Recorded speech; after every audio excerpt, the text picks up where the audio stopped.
talking about the housing market in Denmark, where we experienced a bubble some years ago. And the interesting question is, of course, due to the extremely low interest rate, do we face a new bubble? Is there a risk for a new bubble? We should, of course, be aware that these extremely low interest rate we have is the basics for building up asset bubbles, including bubbles in the housing market. But first of all, looking at the affordability, which means how large a share of your disposable income is spent on buying a house for the first year if you do that. And that's at an extremely low level right now. We also see that the housing prices in real terms is back on the same level as 10 years ago. So in real terms, it's not looking that bad. The money policy is a big question right now, and I think we are in a new area also as economists.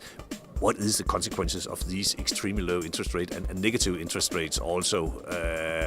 And I don't think anyone has the answer right now, but I think we are in kind of dangerous situation to have these extremely low interest rates.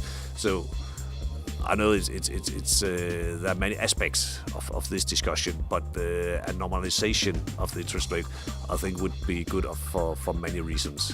Well, the main message was about the negative interest rates that we have here in Denmark and now in many other European countries, and what the impact have been from an economic and a technical point of view on the mortgage market and the investor side, the covered bonds here in Denmark. The mortgage industry have taken steps to make sure that the negative interest rate is passed on to the investor and to some extent also passed on to the customer. The various banks have taken different approach to this, but some banks have taken the view that interest rates should not go negative, so they put a floor on both the mortgage loan and the funding. Other mortgage banks have taken the approach that negative interest rates should be passed on to customers, and then they have not been passed on to the investors as well. So there have been a technical solution to that, so that the banks have the option to choose whatever model fits their approach to the business best.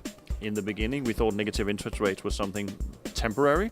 We can now see that it can be something that will stay with us for quite some time. So we need to plan ahead, and that's what we have done.